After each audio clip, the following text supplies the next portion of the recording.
How's it going today?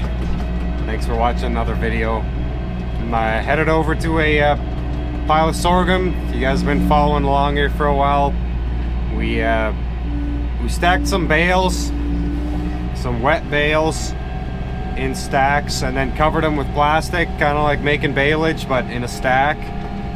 So we're gonna start feeding from one of those stacks here tomorrow to our heifers and dry cows to start, heifers and far off dry cows. So I'm in our telehandler, gonna head that way. Sam and Jose Luis are also heading over there. They're gonna help me get this pile opened up here. We'll see what the bales look like. So that would have been first cutting of our sorghum Italian ryegrass mix. We're gonna start feeding that to the heifers and calves and far off dry cows, and then get it into the lactation ration as well. Got the bales moved off this pile. We had used bales to seal this one off, mainly because, as you can see, the stack is kind of leaning a little bit. So we found out pretty quick that we went 3 high on the first one, 3 wide. We should have went 2 high, so that's what we did on all the other ones. And they are a lot nicer stacks. You can look at this stack here. This is alfalfa. These are all alfalfa here at the end here, actually. So then we used sand to seal the bottoms of these off, but we used bales on this one just to help keep that stack straight a little bit. So the plan is we're gonna put a strap with some heavy tires, and every time open like two rows of bales, and then we'll keep that strap on there to help keep that plastic tight and sealed up. So Jose Luis and Sam are working on putting that strap together now. We're gonna get that strap on there and then cut this open. This end of this stack, this is the worst that any of these bales are gonna look, I think, because this is where we started. We had trouble keeping these straight because we went 3 high, and at this end of the stack were the first bales that were baled, and they weren't quite tight enough, so they were just getting their baler set. So I think these are going to be the worst looking bales out of all of them, and hopefully should get better as we go through the stack here, and also as we get to the other stacks they should be better, but we'll find out. We'll take a look in there quick.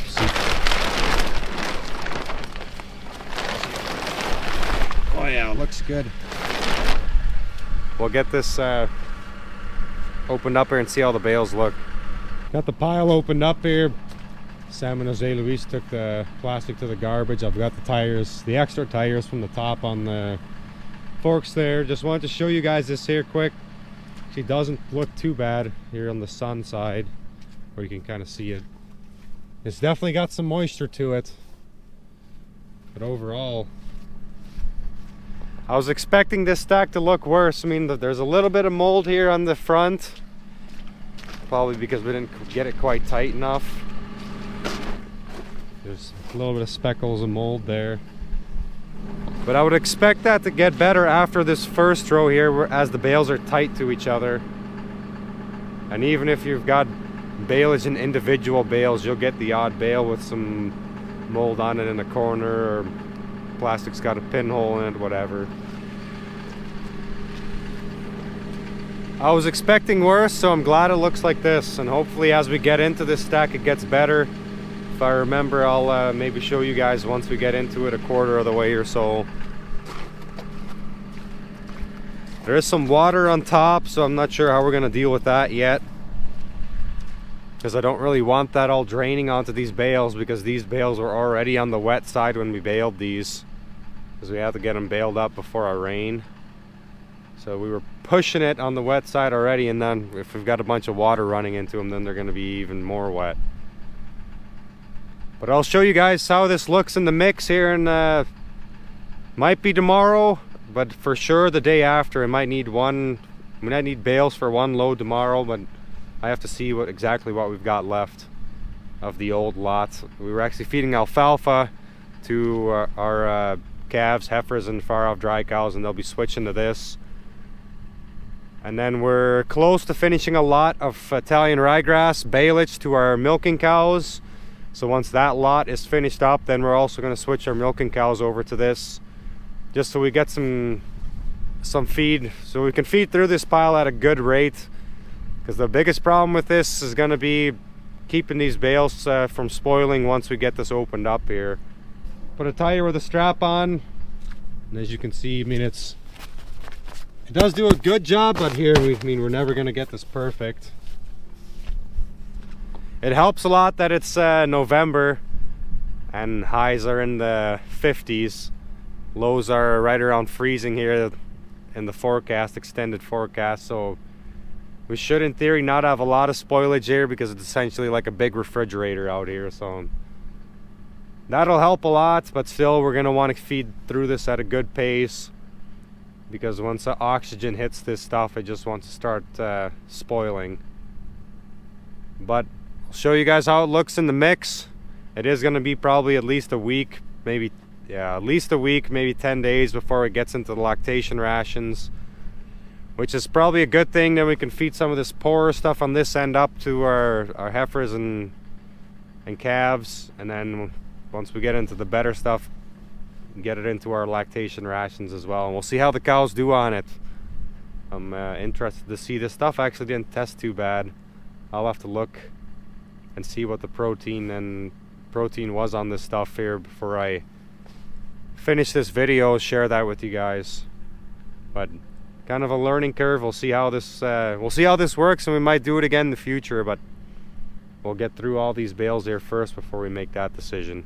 You'll notice it's quite sloppy out here, so we are on the concrete here, but all the water from our silage drains this way and through into that ditch and then into our runoff pond. It takes a left at the end of those straw bales.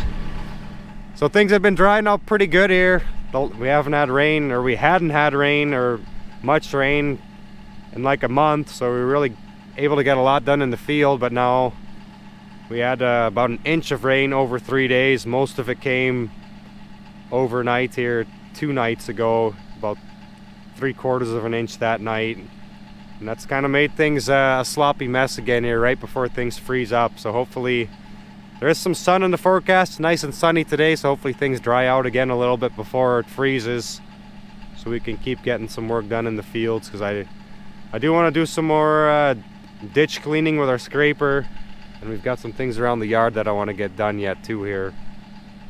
But we'll just see, we'll see what Mother Nature gives us. It is plenty wet here now. It's the next day here.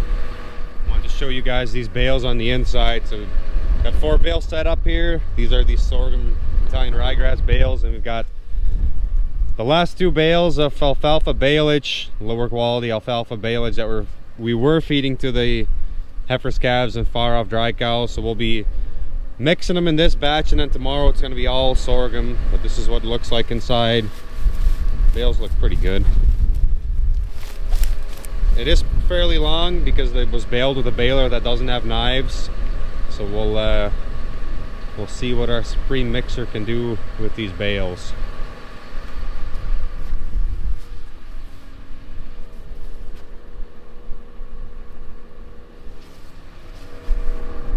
In general, so far, pretty satisfied with how the bales look. I mean, they're, like I said yesterday, there is some mold on there. We'll see how that goes once we get further into the stack.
So this is what it looks like in the bunk here.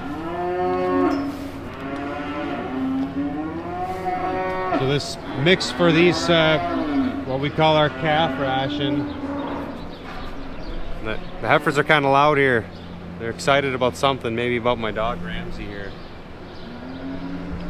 What's in here? I filmed Elvis loading the mix here. So it's straw, wheat straw. Then it's the sorghum Italian ryegrass mix, earlage, corn distillers, and then they've got we've got a mineral mix just for this batch, and then some silage. So this load is fed to all of our heifers from 4.5, 5 months up to about 12, 13 months old. We call it our calf ration, but it's essentially for our younger heifers. And these heifers are fed every other day, so this is enough feed for these heifers for 2 days here. So this feed will be pushed up every 2 hours throughout the day. These won't be fed tomorrow. They'll still have feed tomorrow. They'll have feed all the way until the day after tomorrow. And then we'll clean out the little bit that's left that day, and that we just give that to our older heifers. Depending on how much there is, we'll give that to our older heifers. If there's just a little bit left in the bunk, we'll have to see how this looks here in a couple days. I was worried we were gonna have to maybe mix this a little longer, but this actually looks really nice here. There are some longer pieces, like that's fairly long, but I think because of the moisture, I think the heifers will eat this no problem. We'll see what it looks like in a couple days. If they leave any of that long stuff in the bunk. So sometimes if you feed if it's not sized right, they'll leave the really long stuff in the bunk, so they'll sort it out. And we don't want them doing that. And that'll be what's left right before we clean it out for the next load. Just looked up quick, so the sample we pulled on this was showing 18.5% protein, 110 RFV. We're gonna sample it again once we get into it a little bit before we start feeding it to our lactating cows. I mean, I'm pretty satisfied with that protein number, but I'm kind of questioning it a little bit, so we'll just sample it again just to double check that. I'm gonna head over and help Elvis there. When he was mixing, I heard a clunk, so I'm wondering if we don't have a knife loose or broke off inside the mixer. So we're gonna go shut the tractor off and climb inside and look the augers over quick. I think we'll end the video here. If you have questions, comments, post them down below. I should mention how nice this mix is that our Supreme feed wagon makes. Very uniform, very consistent. It's the same from here all the way down to the end. And that's what you want. You want every heifer, every calf, every cow to get the same feed every time she takes a bite, no matter where she is in the pen, where she is eating from in the bunk. And our Supreme mixer definitely gets the job done on that aspect. But yeah, questions, comments, post them down below, and hopefully we'll see you in the next video. There's a cap on top of the augers, and that's what broke off, the nut that holds that cap, and there's a bolt that goes through the center onto that nut, and that's welded inside the auger, and that nut must have just busted the weld. And that's what I heard when it was mixing. It was throwing that lid around in the mixer, so should be able to get that welded back on and get that cap back on, but I'm sure that auger is full of feed now, so we'll have to get that cleaned out first. But this for sure will be the end of the video. Thanks for watching.